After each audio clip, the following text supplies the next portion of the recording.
está con nosotros el doctor Pablo Quintanilla, que es filósofo y profesor principal de filosofía en la Universidad Católica del Perú. Es compilador, juntamente con Patricia Ruiz Bravo y Pepe Patrón, del libro titulado Desarrollo Humano y Libertades, una aproximación interdisciplinaria. Me complace sinceramente tener a tan distinguido invitado y vamos a iniciar el diálogo. Aquí en la página 190 usted dice lo siguiente: ninguna sociedad moderna considera que la libertad personal debe ser absoluta, incluso si no involucra a otras personas. Por ejemplo, uno no es libre de hacerse daño a sí mismo o de venderse como esclavo.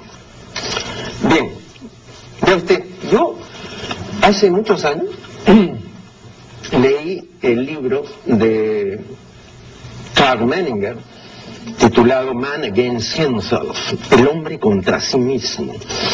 Es una excelente traducción, recuerdo muy bien, de Felipe Jiménez de Azúa, el hermano del célebre penalista, ¿no? Y que publicó Loza en 1952. Bueno, el autor dice que la mitad de la destrucción que hay en el mundo es autodestrucción. Que yo sepa, la tesis de Menninger no ha sido contradicha ni su demostración ha sido tampoco refutada, ¿no? La autodestrucción que hay en nuestra especie a mí me parece un hecho patente y cierto, ¿no? Es decir, tan patente y tan cierto como la estupidez humana, ¿no? Ahora, antiguamente, en otras civilizaciones y culturas, el hecho de que los seres humanos se destruyan a sí propios, no solamente no estaba prohibido, sino que era algo perfectamente admisible, ¿no? Voy a decir un solo ejemplo, hay varios, ¿no? Al respecto. En los viajes de Marco Polo, es noticia, cuando estuvo en la India, de una costumbre tradicional, ancestral en la India, en cuya virtud el que quería matarse en honor a tal ídolo o por amor a tal divinidad, iba donde el rey para solicitarle permiso de autorización. Y entonces le decía: ¿por qué te quieres matar? Por tal cosa, como un sacrificio a mi Dios. Ah, muy bien, estás autorizado a hacerlo. Y yo salía y había todo, pues, ¿no? Una ceremonia, lo paseaban por el pueblo, anunciando: este valiente se va a matar, ¡ah, qué bien, a ver! Bueno, y luego le alcanzaban unos cuchillos y el tipo comenzaba a cortarse hasta que se mataba. La familia quemaba el cadáver con gran algarabía y con la complacencia de todos, ¿no? Este testimonio de Marco Polo está refrendado por quienes le precedieron, porque los precursores de Marco Polo del siglo XIII, XIV, ¿no? Los precursores del siglo VIII, ¿no? También hablan de la costumbre acá, por si acaso y son los viajes para el público televidente. Y Sersman publicó un libro bien interesante que se llama Los precursores de Marco Polo, que yo he traído también por si acaso el público se interesa. Es este libro. Si ustedes se molestan en revisar este libro y por supuesto en leer, supongo que habrán leído Los viajes de Marco Polo y Milione, ahí está la costumbre. No voy a describir así ya con menor porque es muy extenso. Entonces yo lo que le iba a decir es esto, ¿no? Una cultura que por otro concepto es pues tan espiritualista, ¿no? Y tan selecta como la cultura de la India. Sin embargo, regía una costumbre que para el sentido de nuestra época nos puede parecer bárbara, ¿no? ¿Qué opina usted al respecto? Bueno, comienzo agradeciéndole esta amable invitación, pero yo lo que diría es esto: el planteamiento es a nivel de teoría política contemporánea, ¿no? De hecho, lo que el texto que usted ha citado dice es ninguna sociedad moderna permitiría la autoflagelación, digamos, o que uno se venda como esclavo. Yo creo que el punto central acá es este. A nivel individual, la mayor parte de filósofos están de acuerdo en que el objetivo que uno busca en la vida es la felicidad, independientemente de lo que se entienda por felicidad. Pero a nivel colectivo, eso no está tan claro. A nivel colectivo, hay algunos filósofos que dirían que el objetivo último es el bienestar social, el bienestar de la mayoría, la felicidad de la mayor parte de gente, por ejemplo, Jeremy Bentham y John Stuart Mill, los utilitaristas, mientras que otros autores dirían que es la libertad. Entonces, en ese texto que usted ha citado, yo lo que estaba haciendo es confrontando esas dos posiciones. Y estaba tomando posición también. Porque hay algunos autores que dirían, si tenemos que elegir entre libertad y bien común, preferimos el bien común. Es decir, el bien común restringe algo de la libertad en beneficio del bien común. Pero otros autores dirían... ¿Me permite una observación? ¿Cómo? Por ejemplo, en uso de esa libertad, le voy a mencionar algo que recuerdo a este propósito. En una discusión que se celebró entre Bertrand Russell y el padre Copleston, no sé si usted recuerda. Por supuesto, famoso. Claro, que está en el libro Why I Am Not a Christian. Así es. ¿No? Bien.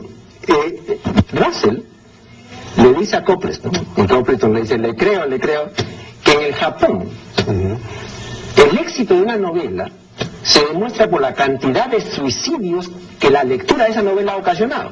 Entonces, cuantos más suicidios, entonces la novela es tanto más exitosa, ¿no? Bien, y entonces pues en el Japón actual, ¿no? O sea, no es tampoco tan lejano. Aceptado. Pero yo separaría dos cosas. Y ahí tiene la libertad de suicidarse, pues, ¿no? Claro. Entonces, bueno, pero separaría dos cosas. Separaría una descripción de lo que ocurre en algunas sociedades, sobre todo sociedades tradicionales, porque no creo que eso ocurra en el Japón de hoy.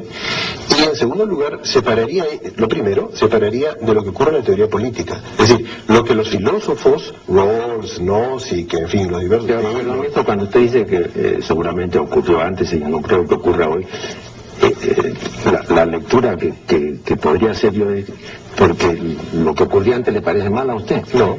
Entonces, ¿cuál es la lectura? La lectura es que desde el punto de vista de nuestros debates filosóficos actuales, amparados no solo en las discusiones de los filósofos actuales, y no solo filósofos, sino otros académicos, sino también de las legislaciones actuales, hay cosas que ya no se permiten. Si eso está bien o mal, es otro debate, ¿no? Pero yo no creo que haya ninguna constitución en el mundo en la que la autoesclavitud esté permitida. Por ejemplo, si yo decidiera irle a tocar el timbre a Penélope Cruz y decirle, me ofrezco como esclavo, señora Penélope Cruz, estoy violando la ley, no puedo hacer eso, ¿no? Ahora, ¿qué es lo que eso muestra? Lo que eso muestra es que la Constitución no me permite a mí atentar contra mí mismo, a pesar que eso sería un acto de legítima libertad. Pero la Constitución no me lo permite. La Constitución no me permite venderme libremente como esclavo. La Constitución no me permite cortarme un brazo si es que quiero hacerlo y si es que no hay ninguna razón médica para hacerlo, ¿no? Ahora, una segunda pregunta aquí, que es la que usted ha formulado. Presidente, ¿no? Porque en el Islam le cortan la mano a los y no solo la mano. Claro. Pero, primero, si es verdad, me estoy moviendo en las discusiones filosóficas occidentales, pero además estoy asumiendo algo que en el artículo sostengo, que es un etnocentrismo débil, a diferencia de un etnocentrismo inaceptable y fuerte, ¿no? Un etnocentrismo débil es lo siguiente, ¿no? Toda sociedad cree y no podría creer que sus creencias son verdaderas y que sus valores son correctos. Y toda sociedad evalúa, juzga, cuestiona y reconoce a las otras sociedades a la luz de las propias. Eso no está mal, eso es normal. No hay ninguna sociedad que actúe de una manera diferente. El etnocentrismo robusto, radical, inaceptable, sería el de aquellas sociedades que creen que son axiológica o moralmente privilegiadas por sobre cualquier otra sociedad. Eso me parece inaceptable. Pero el primer etnocentrismo me parece totalmente válido y totalmente inevitable. Pero ¿por qué llamarlo etnocentrismo? Entonces, en esos términos, justamente el etnocentrismo, tal como lo venimos entendiendo, siempre implica un elemento de absoluta intolerancia. O sea, yo soy el poseedor de la verdad, o yo soy el depositario exclusivo de ella, y por lo tanto los otros no tienen razón, algo así. Pero estoy introduciendo un elemento ya de intolerancia, ¿no? Si no es intolerante, ¿para qué? Eso de centrismo quiere decir que está en el centro yo, sí, ¿no? Por el pueblo elegido. Claro. ¿No? Bueno, yo diría que lo que usted dice vale para el etnocentrismo fuerte, el etnocentrismo intolerante, el etnocentrismo dogmático, pero no para el primero, ¿no? ¿Cuál es la gran diferencia? La diferencia es que toda sociedad, como todo individuo, cree y no podría no creer que sus creencias son verdaderas. Usted y yo creemos que nuestras creencias son verdaderas. Sería contradictorio que yo venga a esta amable invitación y le diga, mire, doctor de Negri, lo que yo creo es esto y esto y esto y esto, pero ¿sabe qué? Son falsas. Eso no puede ocurrir. Sería una contradicción lógica. De igual manera sería contradictorio que yo venga y le diga, mire, mis valores son estos y estos y estos y estos, pero ¿sabe qué? En realidad son incorrectos, ¿no? Lo que marca la diferencia entre el etnocentrismo débil, inevitable y necesario, y el etnocentrismo indeseable, es el concepto de infalibilismo. Es decir, la idea de que si bien estas son mis creencias y estos son mis valores, podrían estar equivocados si es que mi contacto con el otro me evidenciara su error. La diferencia es que en el caso del etnocentrismo robusto o fundamentalista, de las sociedades fundamentalistas, por ejemplo, no hay enseñamiento. Es decir, ellos creen que sus creencias son verdaderas y sus valores son correctos y que no podrían ser falsas ni incorrectos y que ninguna evidencia posible las haría falsas. O sea, son verdades fundamentalmente verdaderas, o son valores fundamentalmente verdaderas frente a las cuales no habría argumento o evidencia posible. ¿Usted cree que ahora la Iglesia Católica sigue sosteniendo que extra eclesia nulla salus? Porque lo ha sostenido mucho tiempo y ya no lo proclama, pero ¿usted qué opina? Bueno, yo lo que creo es que la Iglesia tiene muchos, digamos así, muchos aspectos. Creo que hay grupos de... No, pero menciono esto, ¿sabe por qué? Sí. Porque lo leí, leí el desarrollo en torno a esta proclamación triunfalista en un ensayo de Jaspers. Sí. Y Jaspers critica esto porque dice que es una pretensión nefasta, la pretensión de exclusividad. Y eso es una pretensión de exclusividad. Claro, yo soy tenedor o teniente de la verdad y soy el exclusivo teniente de ella. Sí. Eso no se puede admitir, ¿no? Bueno, por eso le preguntaba. Bueno, yo, como le decía, lo que creo es que dentro de la Iglesia Católica hay grupos que aún asumen eso, hay grupos que no asumen eso, incluso sacerdotes, ¿no? Y yo sin duda me acercaría al segundo grupo. Es decir, no creo que haya nadie que sea poseedor de la verdad, y menos aún de una verdad humana, porque sería un error considerar que nosotros como seres humanos conocemos la verdad de Dios de manera directa. Es decir, un católico puede creer que Dios se ha expresado su palabra, pero esa palabra tiene que ser interpretada. Esa palabra no es nuestra libre interpretación, ¿no? Entonces, bueno, directamente mi respuesta sería, incluso en ese terreno cabe la posibilidad del diálogo, de la divergencia y de la interpretación. Excepto, claro, en temas puntuales sobre los cuales no cabría divergencia, ¿no? Que son temas esenciales para el catolicismo, ¿no? Bien, vamos a hacer aquí la primera pausa y ya regresaremos. Estamos dialogando con el doctor Quintanilla. El invitado me ha pedido un par de minutos para hacer una aclaración respecto al contenido de esta obra, de la cual él es uno de los compiladores. Así, muchas gracias. Bueno, mire, la historia de este libro es la siguiente, lo menciono porque yo creo que puede ser muy interesante. Desde hace ya varios años en la Universidad Católica nos venimos reuniendo un grupo de profesores de muy distintas disciplinas, convocados por Javier Higuíñez y Efraín González Violarte, para discutir un tema sobre el que todo el mundo habla, pero que nadie tiene claridad, que es la noción de desarrollo. Es decir, todos los países quieren ser desarrollados, y todos los políticos quieren desarrollar el Perú, y todo el mundo quiere desarrollarse, pero no está claro qué puede significar eso, ¿no? Entonces, después de estos años en que nos venimos reuniendo, hemos realizado un coloquio el año pasado, un coloquio nacional, del cual este libro es el producto, un gran coloquio internacional este año sobre participación, pobreza y poder. Hemos creado un diploma de posgrado y tenemos una serie de proyectos acerca del futuro, ¿no? Pero yo diría, el tema central del libro y el tema central que nos ha venido reuniendo es este. Durante muchos años la economía tenía un concepto monodimensional de progreso o de desarrollo. Se decía que una sociedad está desarrollada si es una sociedad que tiene un PBI más alto o que tiene un ingreso per cápita más alto que otros países, incluso se hacía rankings de desarrollo y los países más ricos estaban arriba, los países más pobres estaban arriba, pero esto obviamente tiene muchas limitaciones, ¿no? Una primera limitación es que la riqueza no es un fin, sino es un medio. Entonces la gran pregunta que tendríamos que plantearnos es, bueno, ¿cuál es el fin al cual las sociedades aspiran? Hace un momento conversamos sobre eso y nos preguntamos si el fin era el bienestar, o era la libertad, o era alguna otra cosa, ¿no? Y bueno, nosotros comenzamos trabajando la obra de Amartya Sen, que lo que hace es reformular el concepto de desarrollo para no verlo en términos monodimensionales, sino multidimensionales. Entonces, desarrollo no es solo riqueza, no es solo PBI. Hay muchas maneras distintas en que un país puede desarrollarse, una sociedad puede desarrollarse, y que pueden ser incluso incompatibles entre sí. Por ejemplo, un país puede estar muy desarrollado económicamente, mas no institucionalmente, o políticamente, o culturalmente, ¿no?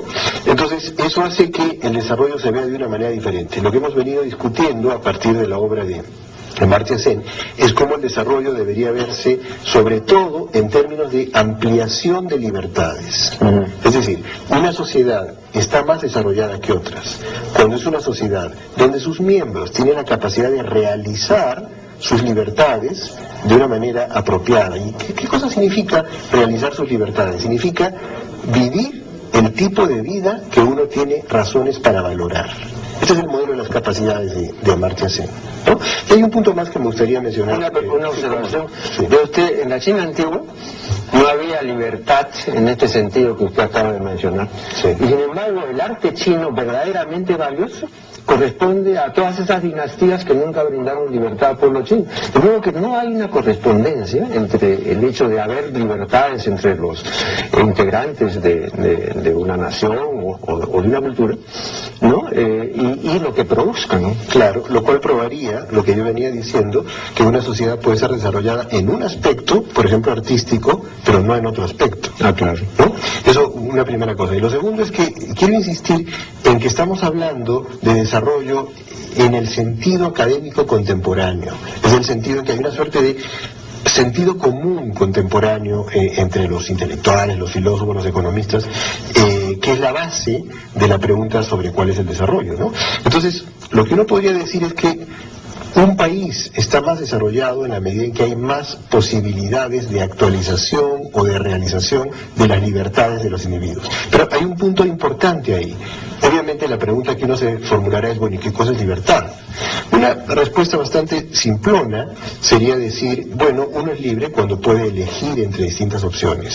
Pero es una respuesta simple y probablemente falsa, porque con frecuencia uno cree que elige libremente, pero en realidad está siendo manipulado. O en realidad está siendo objeto de ideología, ¿no?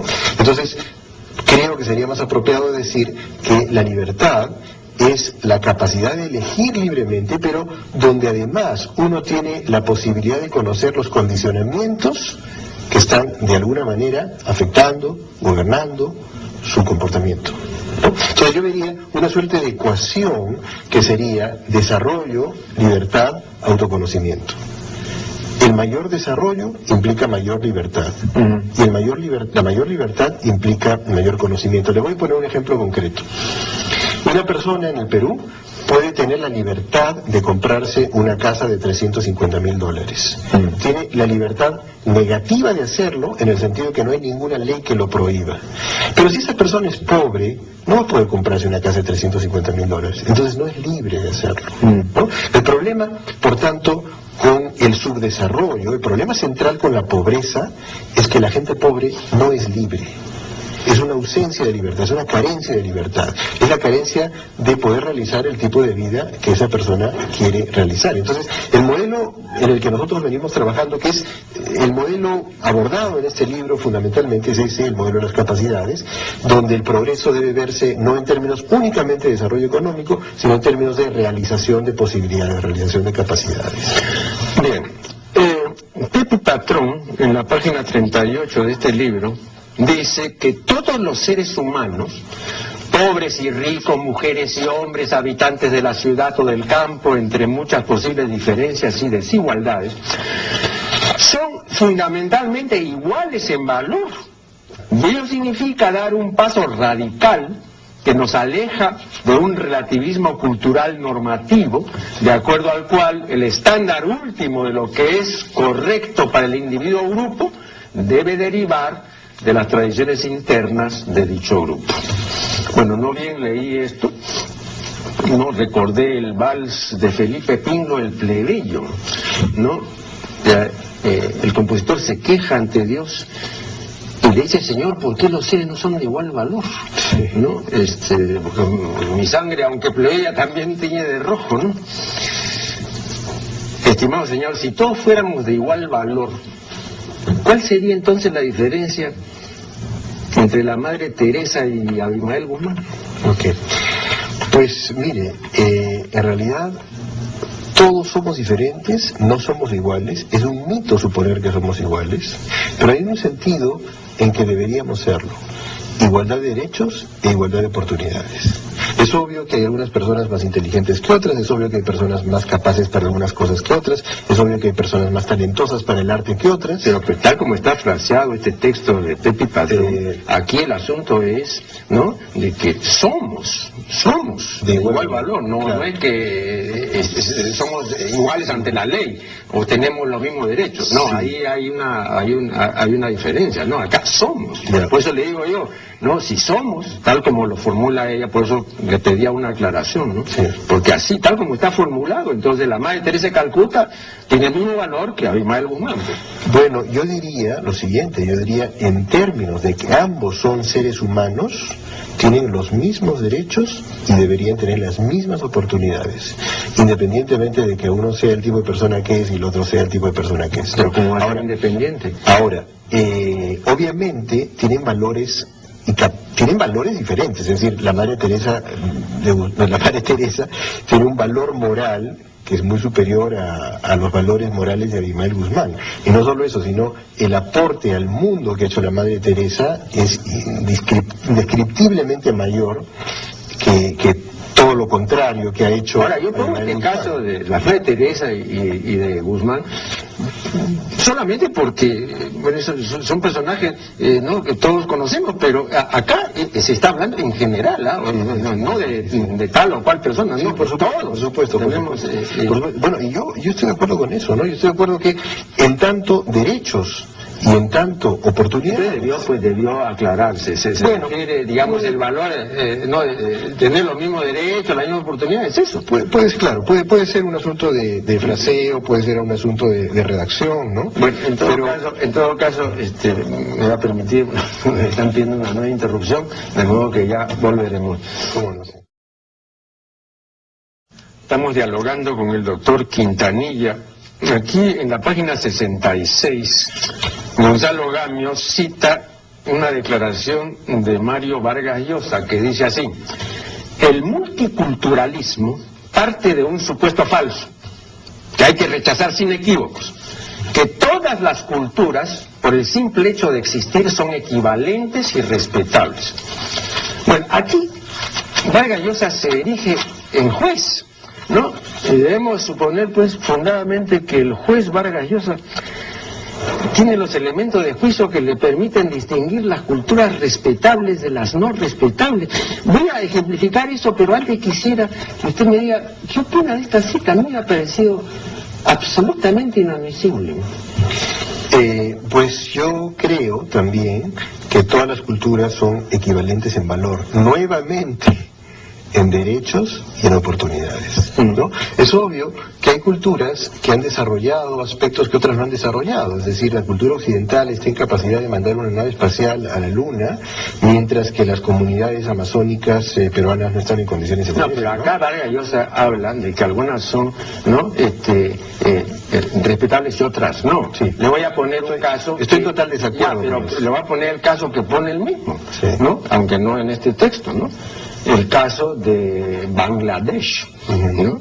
Él ha escrito todo un artículo sobre lo que ocurre en Bangladesh con respecto a las mujeres. Sí.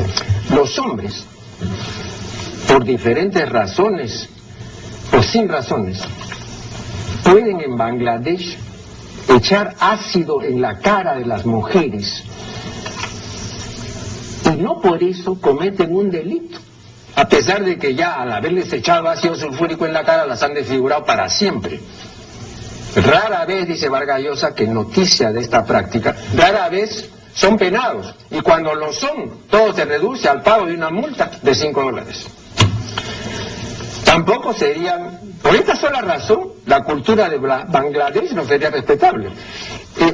Tampoco serían respetables las culturas, muchas, incluidas culturas amazónicas, como lo han demostrado Francisco Izquierdo Ríos, Federico Kaufmann y otros investigadores. Tampoco serían respetables las culturas que practican la clitorirectomía. Tampoco serían respetables la resección o ablación clitoral. Es una práctica muy extendida y ha sido reiteradamente denunciada. El señor, acá he traído, el señor Youssef El Masri ha escrito un libro que se llama Drama Sexual de la Mujer Árabe, y él denuncia aquí esto. Acá tengo la versión en francés, ¿no? O sea, que esto viene de tiempo remoto, ¿no? Entonces, a mí, te lo confieso, la extirpación del clítoris me parece una salvajada. Supongo que a usted también, pero a las culturas que la practican no les parece ninguna salvajada. Para ellas es una práctica ancestral, de lo más normal, que está bien. Ahora, ¿cómo lo podremos convencer a estos señores de que lo que están haciendo está mal? ¿No? Aquí cito acá también a Pepe Patrón, que dice que las tradiciones contienen también elementos criticables y es importante poder decirlo. Muy bien, digámoslo. Ya denunciemos la clitorirectomía. ¿Y eso qué cosa va a cambiar? ¿No? Ahora, entonces, ¿cómo podremos convencerlos de que están obrando mal? Por la fuerza. Tenemos que convertirnos, le pregunto al doctor Cantanilla, en nuevos extirpadores de idolatría, ¿no? O algo parecido, ¿no? Y porque frente a esto de decir, yo no creo que vaya a interesarles en absoluto. Entonces tendríamos que ir al otro extremo, para usar una frase que le gustaba repetir al recordado doctor José Antonio del Busco, a quien he tenido ocasión de entrevistar más de una vez. Entonces todo tendría que reducirse a la declaración siguiente que hacían los conquistadores o invasores españoles: matarte o matarme has. Ahí, lo cual tampoco no me parece que es aceptable, ¿no? Entonces, ¿usted no cree que esto es un callejón sin salida? Bueno, primero estoy en total desacuerdo con lo que dijo Vargas Llosa en ese artículo, ¿no? Lo leí desde el primer momento, me pareció un artículo inaceptable. Pero yo creo que lo que está en el fondo de este debate es la pregunta sobre universalismo moral o relativismo moral, ¿no? Un relativista moral lo que diría es que cada cultura tiene sus propios criterios morales, porque la moral es en el fondo un elemento puramente cultural y no hay criterios objetivos, no hay criterios absolutos para determinar cuándo ciertas prácticas morales son preferibles a otras, ¿no? El problema con el relativismo cultural, diría yo, mejor, hay dos problemas. Un primer problema es que sí lleva a consecuencias éticas inaceptables, como por ejemplo observar que se produce este tipo de afrentas, de atrocidades contra minorías, contra seres humanos, contra mujeres, y nosotros estar cruzados de brazos, ¿no? Ahora, la pregunta que usted hace puntualmente, bueno, es ¿qué deberíamos hacer en estas circunstancias? Obviamente lo que no vamos a hacer es obligarlos a ellos a que se comporten como nosotros queremos que se comporten. Eso sí no vamos a hacer, eso sí no deberíamos hacer. Sería un acto de fundamentalismo también. Pero lo que sí podríamos hacer es lo siguiente, es exponer a estas personas a dos maneras distintas de ver el mundo. A la manera de ver el mundo según la cual la circuncisión femenina es un valor, y a la manera de ver el mundo según la cual la circuncisión femenina es una atrocidad. Y si es que estas personas... Tendríamos que contextuarlo, ya no lo podemos hacer donde se produce, imagínense, ¿no? Tendríamos que sacar a estas personas de ahí, llevarlas a otro contexto para que pueda eso ser viable, porque ahí Bueno, hay lugares donde eso ocurre. Por ejemplo, uno es en los propios países, donde uno puede obviamente llevar personas para hacer talleres de discusión y conferencias y debates sobre el tema. Pero hay otros lugares, por ejemplo en Canadá. Canadá tiene una solución curiosa, yo no sé si buena o mala, pero respecto a ese problema. En Canadá la circuncisión femenina está prohibida por la ley, pero no está penalizada.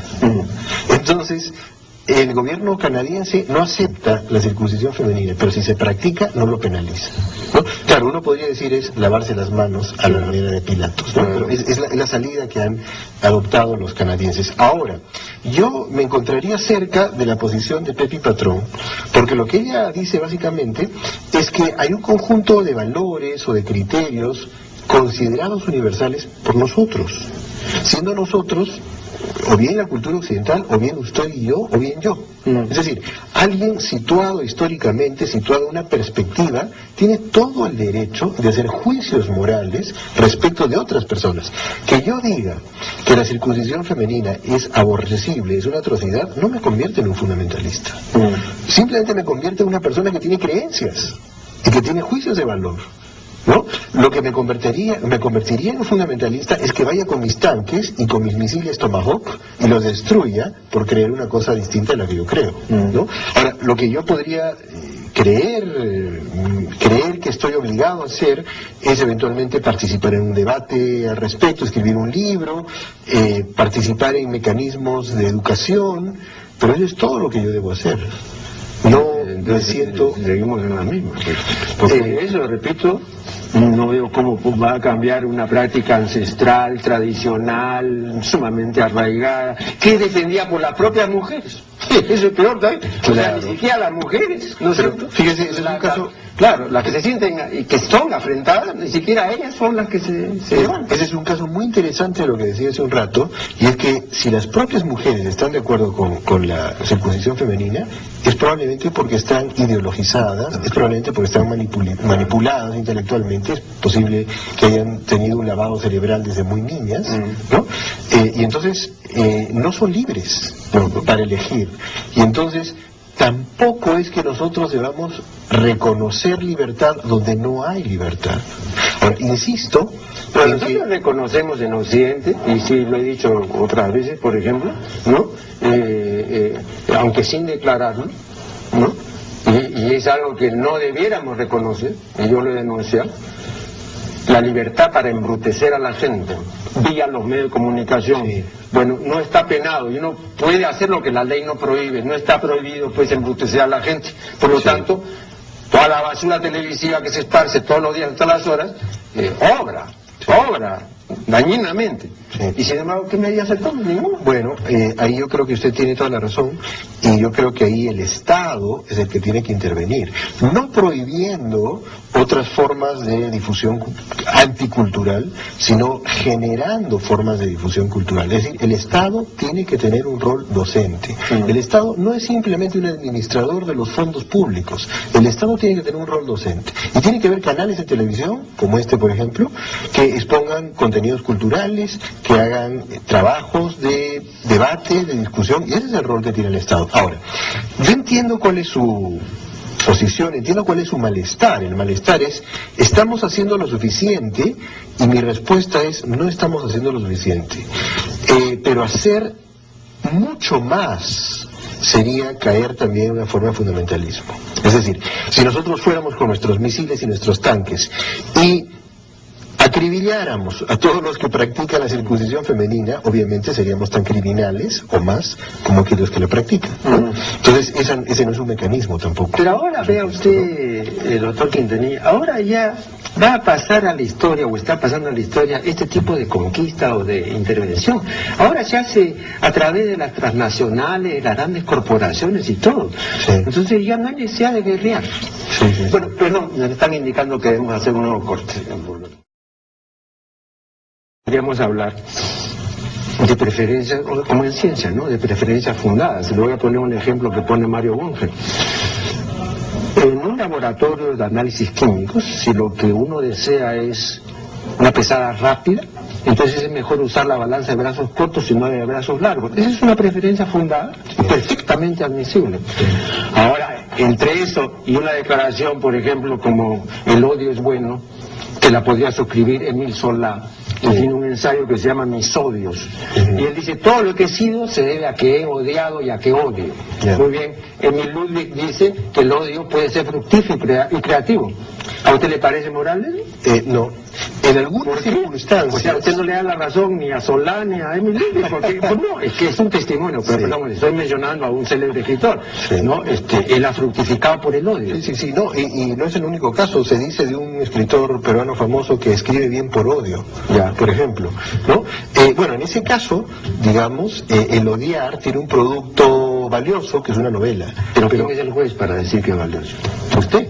No, la comunidad académica. Ah, bueno, pero ha sido el producto del odio, no del amor. Sí, pero yo quisiera ir a otra cosa.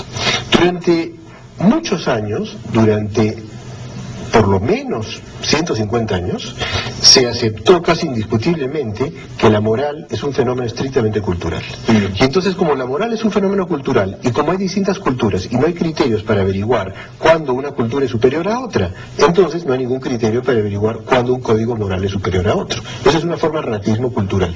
Independientemente de las consecuencias prácticas indeseables que eso pueda tener, yo creo que hay argumentos de peso ahora que podrían evidenciar que esa posición es falsa.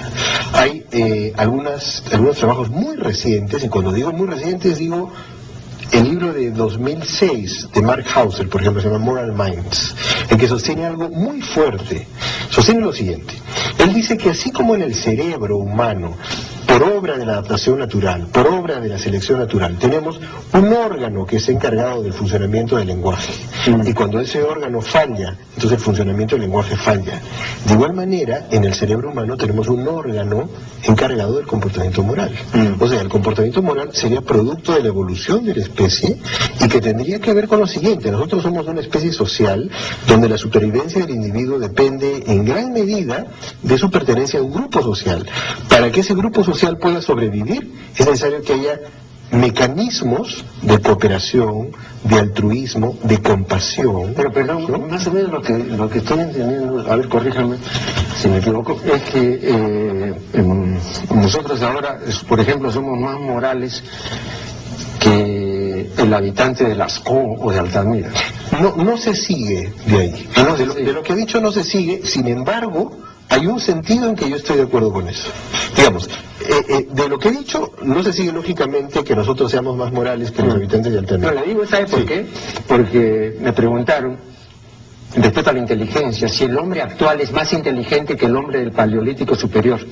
Y entonces cité un testimonio de alguien que es una autoridad en el campo, que es Pierre Viverson, el famoso paleontólogo francés, y él demuestra de que no somos más inteligentes que el hombre de hace 30.000 años. Sí. Lo que pasa es que tenemos más cantidad de materiales, de información y una ingente tradición.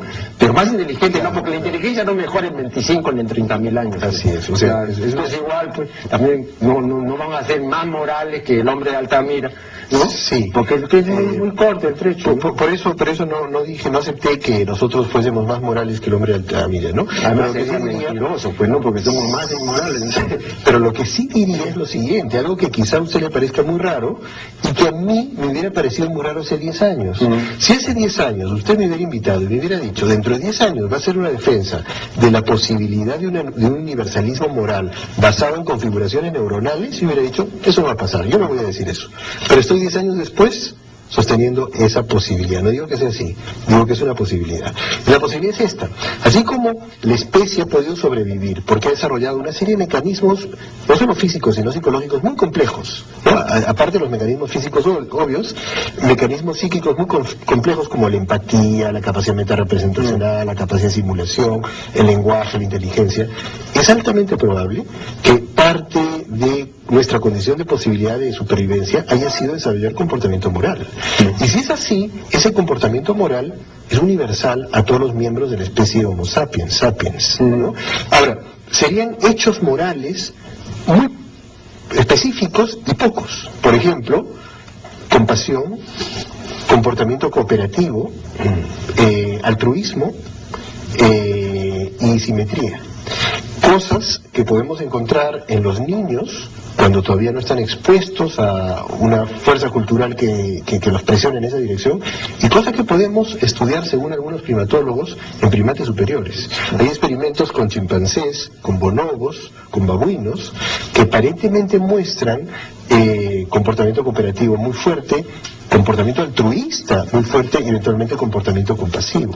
Entonces, yo lo que diría es esto: si yo tuviera que optar entre una forma de relativismo cultural que dijera no hay valores universales morales, todos los valores morales son culturales y por tanto relativos, y la posibilidad, no estoy poniendo mi mano al fuego, pero la posibilidad de que haya universales morales, una especie de ley moral universal, pero basada en raíces biológicas, ¿no?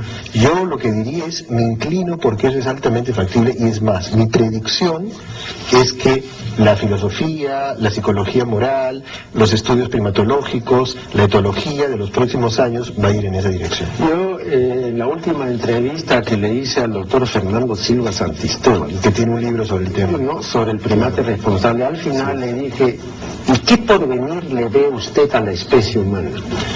Ningún porvenir, me dijo, ninguno. Esa es una especie que se va a extinguir por su culpa. No la van a destruir. Bueno, yo creo que los hechos hasta este momento están demostrando eso, ¿no? De que hay digamos, un proceso autodestructivo y la comisión de una serie de actos que no van a hacer posible predecir una supervivencia muy larga, ¿no? ¿Usted qué opina? Pues sobre eso no tengo certezas. Lo que pienso es que casi todas las generaciones han creído que son las últimas. Si es que uno pasa una historia de la humanidad, casi todas las generaciones tienen la sensación que son el fin, ¿no? Que además es una sensación humana, es decir, todos sabemos que la muerte es inminente y simplemente lo ampliamos. Pero vea, ninguna generación ha tenido en un lapso de 6 décadas 6 escaladas mundiales como la que ahora, como las que están ocurriendo, ¿no? Entonces la primera, como ya le decía yo hace un momento, es la escalada mundial de la superpoblación, y la última es el aumento general de todas las enfermedades. ¿A usted no le parece esto excesivo? Total, pero lo que también es verdad es que en la década del 50 la curva del crecimiento demográfico era tan alta que se sabía o se creía que en el año 2020 el mundo no iba a poder resistir tanta gente. Y lo que está pasando es que la curva está descendiendo. Está descendiendo por otro tipo de razones, por múltiples razones, ¿no? Ahora, lo que es un hecho, como usted ha dicho, es que la especie humana va a desaparecer. O va a desaparecer porque nosotros nos vamos a autoaniquilar, o va a desaparecer porque el sol se va a enfriar y la Tierra... No, eso sería muy lejano, pero se va a enfriar, pero dentro de 5.000 millones... Exactamente. No, pero la desaparición es mucho más cercana, ¿no? No lo sabemos. Pero no, 5.000, ¿usted cree que esta especie va a durar 5.000 millones de años? Lo dudo, pero no tengo la certeza de Fernando Silva Santisteban de que estamos condenados a la desaparición. Es decir, tengo la esperanza de que finalmente el ser humano se las ha arreglado en condiciones igualmente malas en el pasado y ha podido salir razonablemente bien librado. Ahora, debo confesarle que por momentos sí tengo ratos de pesimismo respecto de lo que se puede venir, pero lo que me reconforta es saber que todas las generaciones han sido igualmente pesimistas. Bien, ha sido la voz y presencia del doctor Pablo Quintanilla, a quien agradecemos sinceramente por su valiosa colaboración, y con ustedes será hasta el programa siguiente.